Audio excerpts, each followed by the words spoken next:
함께 나눌 말씀은 다시 민수기로 돌아가서 민수기 9장의 말씀입니다.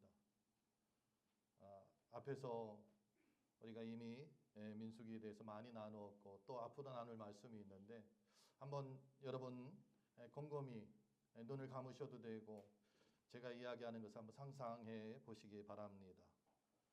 칠흑 같은 어둠 속 광야는 살을 애는 듯한 그러한 추위로 그 밤 공기를 한번 상상해 보시기 바랍니다. 방금 전까지 우리는 모래바람을 뚫고 행진을 마치고 이제 텐트를 쳤습니다. 아이들은 행진하면서 지친 그 몸을 이끌고 밥도 먹지 않고 막 잠들었고 옆에 있는 아내를 보니까 행진하면서 그의 발바닥에 물집이 터지고 또 피가 배어 나오고 있습니다. 가장된 아버지는 이제 드디어 쉴 수 있겠구나 안도의 한숨을 내쉬며 잠깐 텐트에서 눈을 붙이려고 합니다.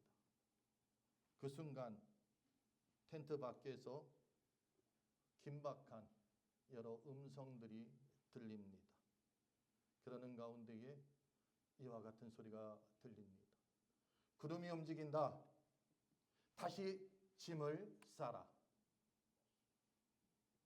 시계를 보니까 이제 새벽 2시를 조금 넘었습니다. 몸은 천근만근 무겁고 마음속에 불평과 불만의 소리가 나옵니다.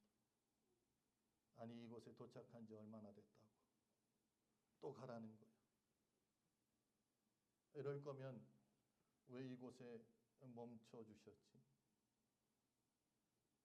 불만과 불평, 비명의 소리들이 여기저기서 나옵니다. 하지만 그들에게는 거부할 권리가 없습니다. 구름이 떠오르면은 반드시 그들은 떠나야 했습니다. 구름이 멈추면 그곳이 어느 곳이든 설령 그곳이 독사가 있든 아니면 메마른 사막의 한복판일지라도 그들은 반드시 곳에 멈추고 텐트를 쳐야 했습니다. 이것은 이 민수기 9장이 그려내고 있는 이스라엘 백성들의 일상입니다. 그들은 자그마치 이 일을 40년 동안이나 그들은 생활하였습니다. 그들의 계획, 그들의 뜻, 그들의 생각 모두 다 무시되고 오직 구름에 의해서 움직였다는 것입니다.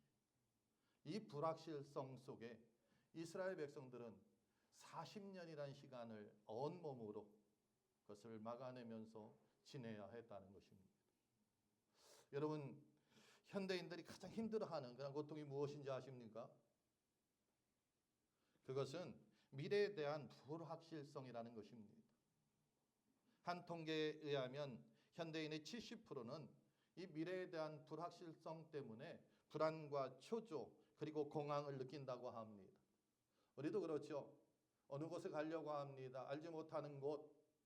그래서 차를 타고 내비게이션을 켜고 그 목적지를 지정하였습니다. 어떻게 가야 되고 도착하는 시간이 얼마나 남았는지 그것을 알려주어야 우리는 이제 안심하고 출발합니다.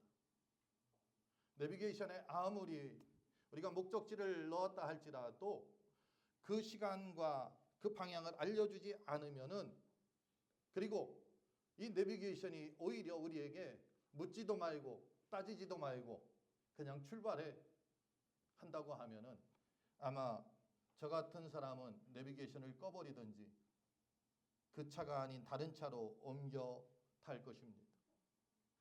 그런데 하나님은 오늘 우리에게 지도도 주시지 아니하고 목적지도 보여주시지 아니하고 그저 지금 내가 가라는 대로 가라 하고 말씀하신다는 것입니다.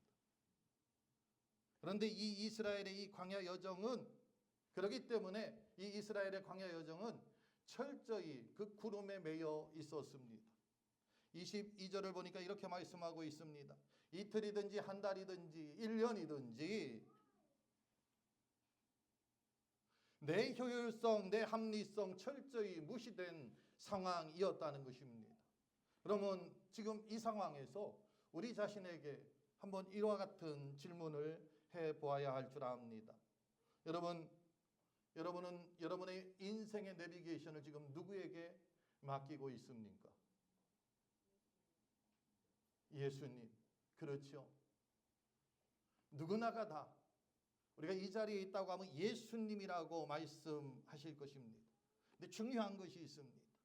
그 예수님이 어떤 예수님이냐는 거예요.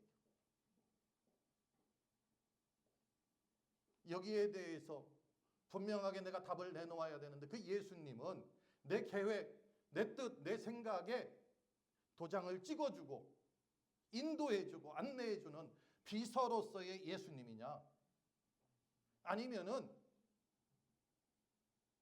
그 예수님이 나의 주권자로서 나를 이끌어가는 그 주권자 되신 예수님이냐 하는 것입니다. 목사로서 제가 목회를 하면서 수많은 사람을 만나며 깨달은 진리가 있습니다. 그것은 무엇이냐? 우리가 인생의 광야에서 길을 잃어버리는 그 이유, 그것은 길이 없어서 잃어버리는 것이 아니라는 것입니다. 길이 없어서 잃어버린다고 하면 조금이나마 위안을 삼을 수 있는데, 우리가 이 인생의 이 광야에서 길을 잃어버리는 그 이유는 다른 것이 아니라 하나님의 신호등을 우리가 보지 못해서 길을 잃어버린다는 것입니다. 그렇기 때문에 하나님의 신호등 되는 그 구름에 매여 있는 이 이스라엘 백성들은 40년 동안 광야 생활을 하면서도 그들은 길을 잃지 아니하였고 가나안에 들어갈 수 있었다는 것입니다. 만약 우리가 이 땅을 살아가면서 구름보다 내가 앞서게 된다고 하면 내가 그 수고하는 그 사역은 더 이상 사역이 되지 아니하고 사고가 된다는 것입니다. 만약 구름이 떠올랐는데도 불구하고 내가 그곳에서 더 쉬려고 한다고 하면은 그것은 나에게 참된 안식이 되는 것이 아니라 오히려 하나님에게 불순종이 된다는 것을 기억하시기 바랍니다. 사랑하는 성도 여러분, 오늘 여러분의 인생 위에 떠 있는 그 구름은 무엇을 말하고 있습니까? 하나님이 멈추라고 하고 있는데 내 욕심에 의해서 달리고 있지는 않습니까? 오늘 성경이 이렇게 말씀하고 있습니다. 여호와의 명령을 따라 행진하고. 참으로 단순한 원리죠. 얼마나 쉽습니까? 누군가 저에게 이렇게 가르쳐주면 너무나 좋겠습니다. 그런데 이 단순한 원리가 이스라엘 백성들을 광야 40년 동안 살려낸 유일한 생존의 비결이었다는 것입니다. 오늘 우리 인생의 내비게이션을 주님께 온전히 맡기는 시간이 되기를 원합니다. 주님 멈추라 하시면 그곳이 가장 안전한 피난처이고, 주님이 가라 하시면 그 시간이 가장 빠른 길이고 지름길이고 가장 정확한 타이밍인 것을 기억하시고 이 말씀에 순종하여 광야를 정복하는 정복자들 되시기를 주님의 이름으로 축복합니다. 우리가 광야를 바로 걸어서 정복자가 되기 위해서는 어떻게 해야 되느냐? 먼저 하나님을 의식해야 한다는 것입니다. 오늘 15절 말씀 함께 읽겠습니다. 같이 읽습니다.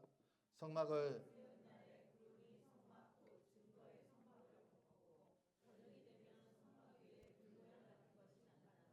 아침까지 이르렀으되 아멘.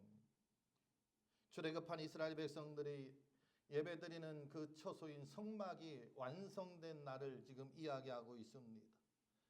그런데 이날 아주 놀라운 사건이 일어났습니다.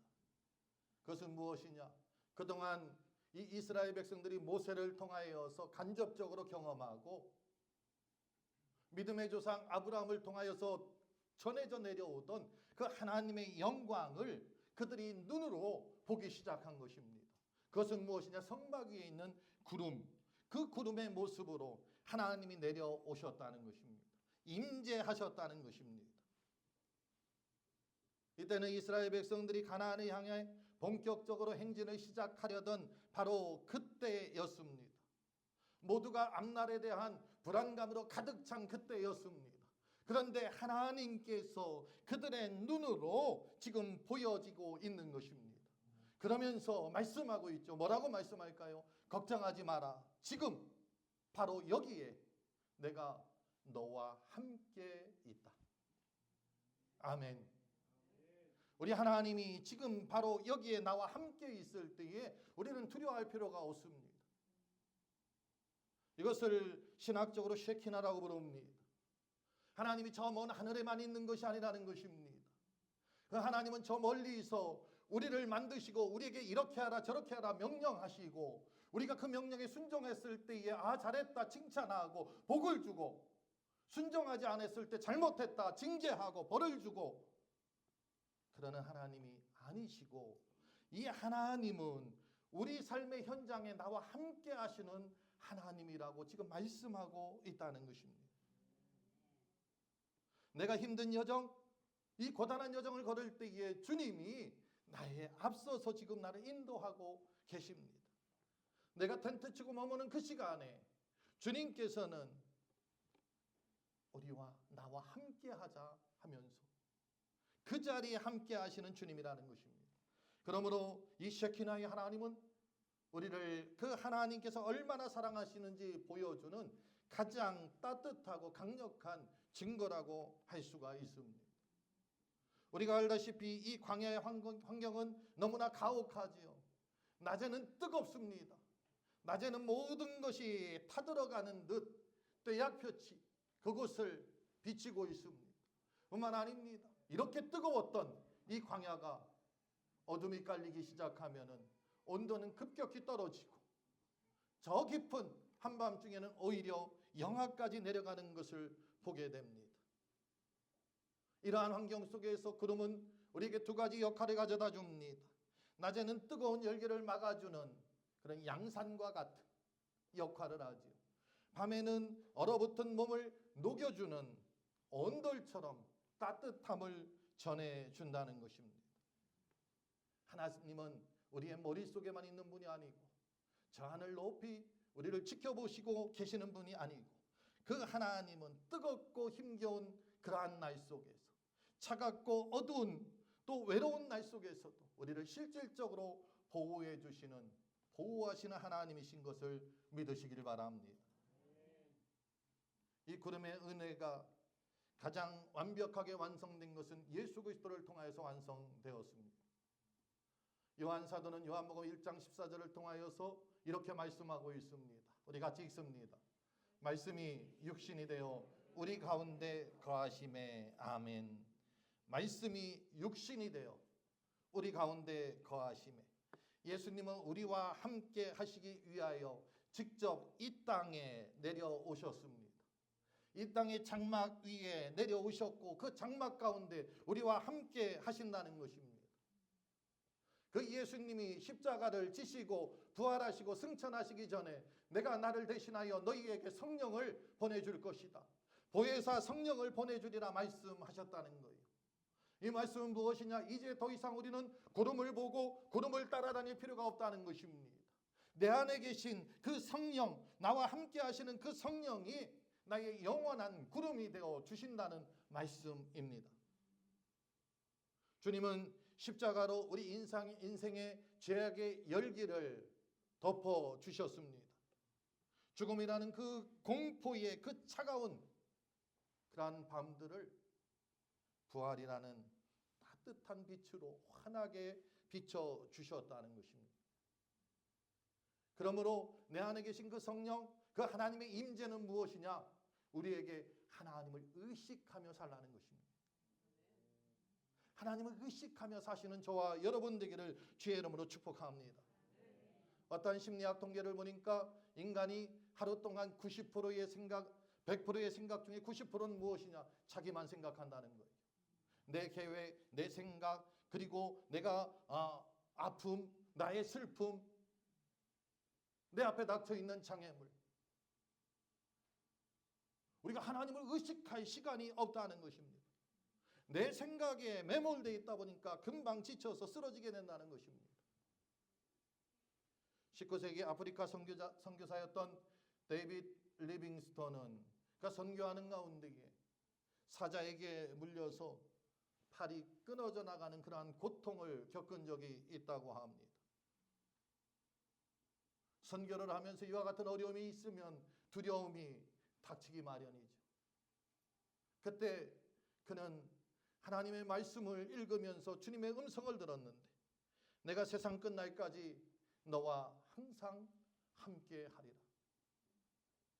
내가 고통 가운데에도, 기쁨 가운데도, 사역 가운데에도 하나님이 함께 한다는 이 말씀, 그거를 붙들고 그 고통보다 그는 그 하나님의 그 그룹 임재를 더 크게 보았다는 것입니다.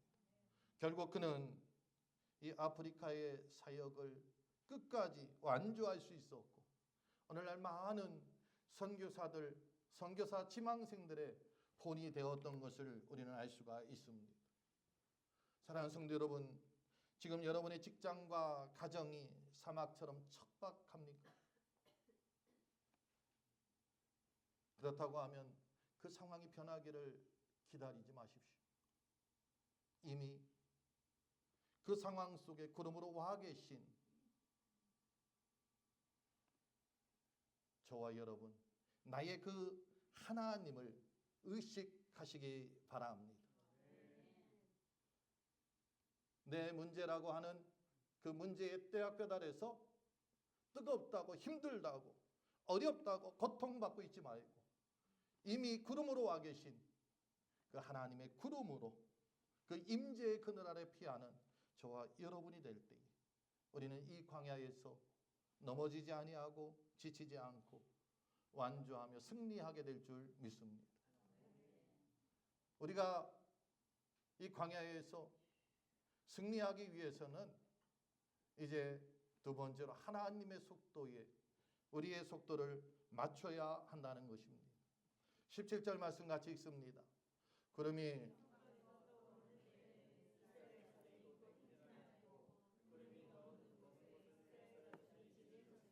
아멘. 오늘 우리 본문을 보면 가장 많이 나오는 그런 단어는 머무름과 떠오름입니다. 이스라엘 백성들은 가고 싶을 때 가고 쉬고 싶을 때 쉬지 못했습니다.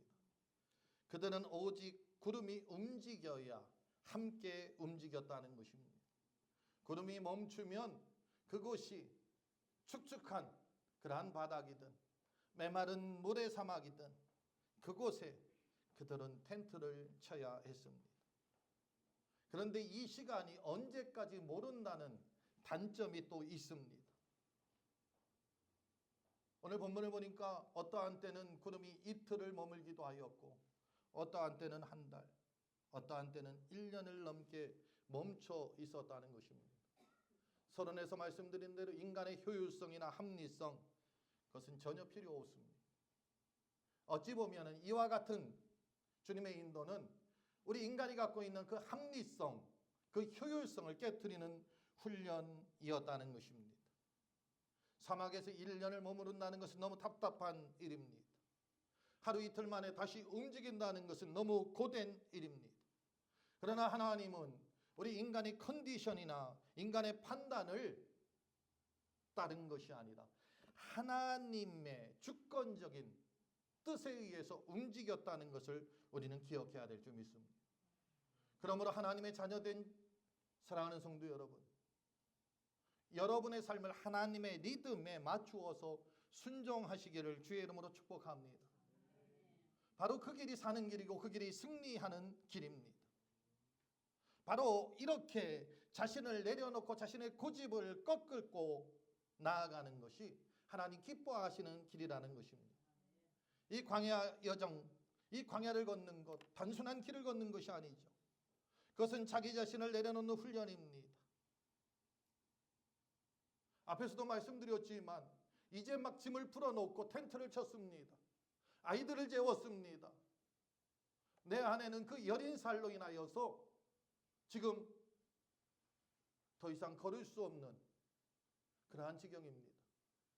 그런데 주님은 구름을 다시 움직이신다는 거예요. 여기에서 우리의 욕구는 무엇입니까? 거부죠. 하나님 할 수 없습니다. 하나님 내 환경을 보세요. 우리 아이가 둘만 돼도 하나는 없고 하나는 안고 가겠는데 지금 보세요. 셋도 아니고 넷입니다. 제 아내는 자기 몸 하나 간수하기 어렵습니다. 목사인 저는 이해할 수 있어요. 그리고 거기서 주저앉아 있는 여러분을 향해서 하나님 말씀하시는데 그래도 가야 되지 않을까요? 이렇게밖에 할 수 없겠죠. 그래도 못 간다고 하면 같이 기다려줄 수 있습니다. 하나님은 그렇지 않는다는 거예요. 들쳐 업어서 안 되면 깨워서 끌고서라도 움직여야 된다는 것입니다. 오늘 성경이 이렇게 말씀하고 있습니다. 그들이 여호와의 직임을 지켰다. 그 말씀은 내 마음을, 내 생각을 내려놓고 하나님의 시간을 존중했다는 것입니다. 내 생각, 내 계획, 그것이 중요한 것이 아니라 하나님의 주권이 살아나는 그곳이 바로 하나님의 속도에 맞춰서 우리가 함께 가는 길이라는 것입니다. 우리 주님은 이 땅에 오셔서 이 속도를, 아버지의 그 속도를 그는 가장 완벽하게 보여주셨습니다. 우리 아버지께서, 하나님께서 이 땅에 오신 예수님에게 멈추라고 할 때에 그는 고통 가운데에서도 도망치지 않았습니다. 하나님의 때가 될 때까지 기다렸고 십자가를 지셨고 십자가의 고통의 그 장소에서 머무셨다는 것입니다. 여러분, 한번 우리가 생각해 보세요. 겟세마네 동산에서 우리 주님 기도하실 때에 어떤 기도를 하였나요? 아버지요, 할만하시거든 이 잔을 내게서 옮겨 주시옵소서. 그러나 내 뜻대로 말고 아버지의 뜻대로 되기를 원합니다. 그런데 이것을 얼마나 간절히 기도했는지 땀방울을 흘렸다고 하고 있습니다. 우리도 어떤 감정에 의해서 막 부르짖어 기도할 때에 땀을 흘릴 때가 있습니다.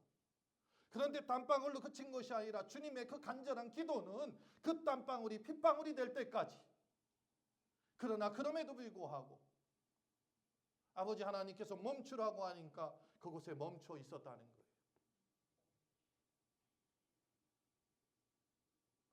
그리고 우리 주님은 아버지 하나님의 명령에 따라서 무덤을 박차고 일어나 부활하셨습니다.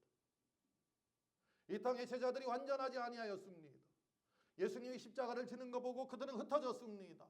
흩어진 그들을 겨우 불러 모았습니다. 다시 사명을 주었습니다. 그러나 어찌 될지 모릅니다. 그러나 그럼에도 불구하고 아버지 하나님께서 부르시니 그들을 이 땅에 두고 승천하셨다는 것입니다. 여러분, 우리 하나님께서 그 구름을 움직일 때에, 구름을 떠오르게 할 때에 우리는 그 시간이 가장 정확한 하나님의 타이밍인 것을 다시 한번 기억하고 그 어떠한 것도, 어떠한 핑계도 되지 말고 순종하는 하나님의 사람들이 되기를 주의 이름으로 축복합니다. 우리 현대인들은, 특별히 우리 한국 사람들은 빨리빨리 문화에 익숙하지요. 주문하는 음식이 조금만 늦어도 우리는 분노하게 되어 있습니다. 우리가 기도하면서도 그러지요. 우리 한국 사람들의 기도, 대표적인 기도가 그거랍니다. 하나님, 내 성질이 상당히 급합니다. 차분하게 해주세요. 하나님, 제 성격이 급하지 않고 차분하여서 모든 것을 포용하게 해주세요. 하고서 마지막 한마디가 지금 당장 주세요. 그렇습니다. 우리는 급합니다. 모든 것을 빨리빨리. 그런데 하나님의 그 구름이 우리의 사업장에서 1년을 머문다고 하면, 우리의 자녀 머리 위에서 1년을 머문다고 하면 여러분 어떻게 하시겠습니까? 뭔가 도약하고 더 뛰어고 더 뛰어나고 더 열심히 무엇인가 해서 더 많은 것을 거둬야 되는데 잠깐 멈추라고 하면 어떻게 하시겠습니까? 1930년대 미국의 대공황이 일어났을 때에 많은 사람들이 실직이라는 광야에 멈췄습니다. 물론 이 가운데는 많은 기독교인들도 포함되어 있습니다. 그때 많은 사람들이 절망했습니다. 그런데 어떤 이들은 그 멈춤이란 그 기간에 하나님과 깊은 교제의 시간을 가졌다는 것입니다. 훗날 그들은 이렇게 고백합니다. 내가 바쁘게 달릴 때보다 멈춰서서 구름만 바라보고 있던 그때 내 영혼이 가장 크게 성장하였다. 여러분, 우리의 성장은 우리의 힘으로 되는 것이 아니라 하나님과의 관계 속에서 된다는 것을 기억하시기 바랍니다. 그러므로 우리 인생이 내 계획대로 되지 않는다고 낙심하지 마십시오. 하나님께서 지금 그 자리에 진을 치고 사랑하는 아무개야 지금 나를 만날 준비를 해라 하고서 말씀하시는 것으로 기억하시고 그 주님 앞에 와서 주님과 깊은 교제의 시간을 가진다고 하면은 여러분은 반드시 승리의 길을 걷게 될 줄 믿습니다. 우리 빨리빨리 이 우리의 성품 중에 가장 맞는 것이 있습니다. 그것은 무엇이냐? 주님 말씀에 즉각적으로 빨리빨리 반응하라는 것입니다. 근데 참 이상하게 이런 때는 우리가 조금 더 지체하려고 할 때가 참 많이 있죠. 23절 말씀 같이 읽습니다. 곧 그들이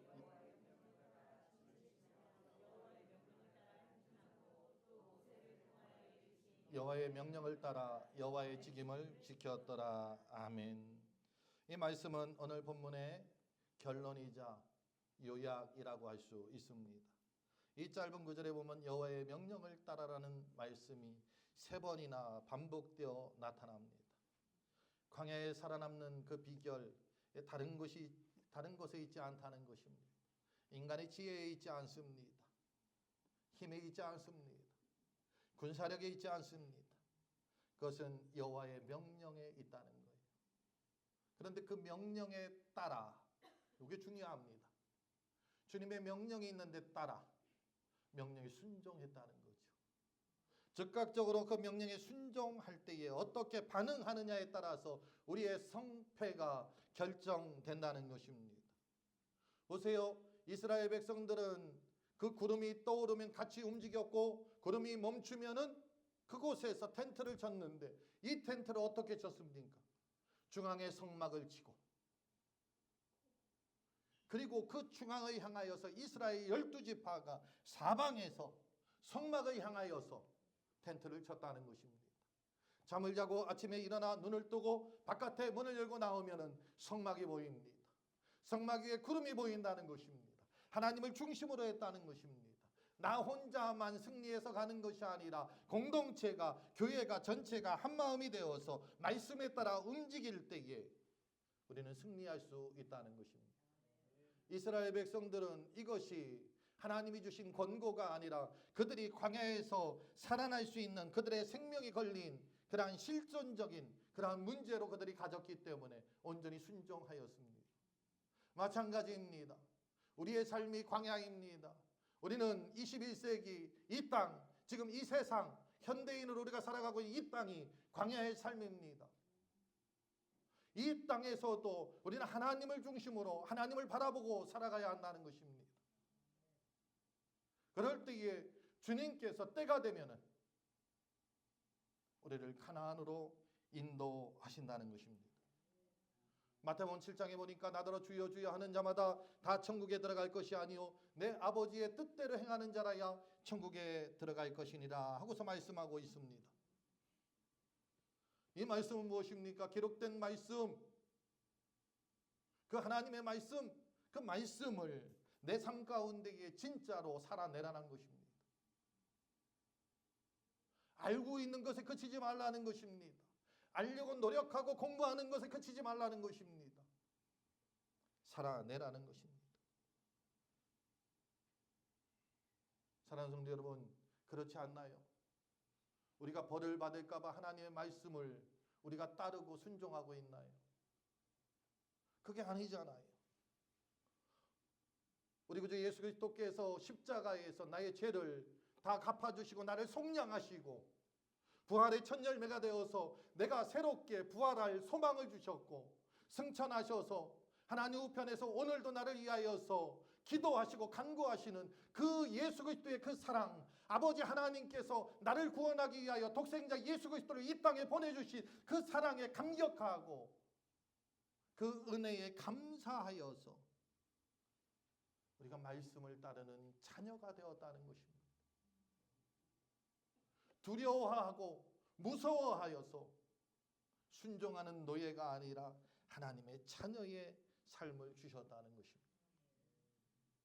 그러므로 오늘 우리는 하나님의 그 음성 신호에 민감해야 될 줄 믿습니다. 제가 미국에 오기 전에 한국에서 군대를 나왔습니다. 군대를 갔는데 가서 보니까 포병이더라고요. 이 포병 뭔지 알죠? 대포를 쏘는 포병. 총은 가까운 거리, 장총이라고 해도 몇 킬로, 뭐 1km, 500m 이 정도죠. 그런데 이 포병, 대포는 5km, 10km 저 뒤에 있는 걸 쏴요. 그래서 정확도를 맞추기 위해서 360도로 하지 않고 6,400도로 그걸 분해해 놓았습니다. 그런데 이게 1mm만 틀려도요, 목표 지점 7km 뒤에 가면은 한 10m씩 차이가 난다는 것입니다. 비행기 항로도 그렇다고 합니다. 정확하게 맞춰놓지 않고 1도만 틀리게 해도 수천 킬로 지나가서는 목적지가 아닌 엉뚱한 곳에 도착할 수 있다는 것입니다. 제가 이 말씀을 드리는 것은 다른 것이 아닙니다. 신앙생활도 마찬가지라는 것입니다. 말씀을 그대로 듣고 그대로 순종해야 합니다. 이것은 내가 하기 어려운 거야. 이것은 내가 들어보지 않은 거야. 하고서 하나 둘 타협하다 보면은 우리는 전혀 엉뚱한 곳에서 헤매는 영적인 미아가 될 수 있다는 것입니다. 그러므로 매일매일 영적인 전쟁터인 우리의 삶의 현장에서 우리는 매일 아침 눈을 떴을 때에 하나님의 말씀이라는 이 성경 앞에, 하나님 말씀 앞에 우리가 서가지고 하나님이 내게 주신 신호가 무엇인지 날마다 귀를 기울여야 될 줄 믿습니다. 오늘 이 예배 시간에, 설교 시간에 여러분에게 하나님께서 주신 그 신호는 무엇입니까? 걱정입니까? 아니면은 기쁨입니까? 정직입니까? 아니면 인내입니까? 그것도 아니면은 껄끄러운 사람을 향한 용서입니까? 내 마음에 하나님의 신호가 떨어졌을 때에 우리의 손익을 따지지 말고 즉시 실천에 옮기시길 바랍니다. 그러한 자가 여호와의 직임을 지키는 사람의 모습인 줄 믿습니다. 하나님의 구름을 따라가는 자, 그에겐 실패란 없습니다. 오직 하나님의 타이밍에 맞춘 완벽한 승리만 기다릴 뿐입니다. 내 생각, 내 계획, 내 뜻이라는 그 가속 페달을 이제 멈추고 하나님의 신호에 순종하는 저와 여러분 되시기를 주의 이름으로 축복합니다. 우리 다 같이 일어나셔서 함께 찬양하겠습니다.